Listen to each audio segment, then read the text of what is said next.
qaar ka mid ah bulshadan ka soo jeeda deegaanada Soomaaliland ee ku sugan Muqdisho oo maanta kulankan yeeshay ayaa muujiyay kala qaybsanaan ka dhex taagan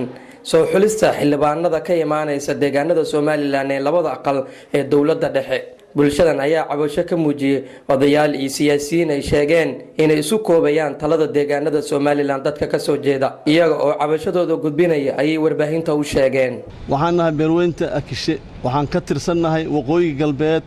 dirta waqooyi degtaanahay waa la wada ogyahay Hargeysa dhinaca ka deganahay Wajaalan deganahay Gibiley baan deganahay iyo meel kale oo badan Allah ay badan deganahay marka nin shalay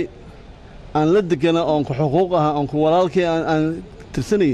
oo meel kasta la garaacay inuu maanta intuu albaab xirto oo askari ugu dalbado yiraahdo ma tihid beesha direeda banaankayga istaag waa ayaan daro waxaanu tabanaa maxay tahay in markii hore naloo carbalalaadiyay oo na la yiri tirta waqooyi wixii ay qabtaan baad la qabtaa cadka nala doona aynu soo helo marka la soo helana wixii idinka calafad qaadanaysaan hase yeeshee arrintii waxay timid markay soo dhawaatay ee arrintii kadinka timid in albaabadana laga xidhay in mas'uuliyiinta naga gaabsadeen in suldaanadii naga gaabsadeen inaanu u aragnay inuu dulmi meesha ka socdo oo xuquuqdii aanu ku lahayn ilaa Soomaali waa soo imaanaysaa maanayso tumaadabe yaa xaqayagii la duusiyay aanu la shirnay salaadiintii dirwaqooyi aanu 5-6 bilood wada hadlaynay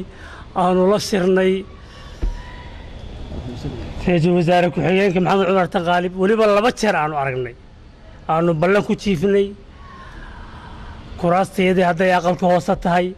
haday aqalka sare tahay intaba aan u fadhino xaqi aan lahayn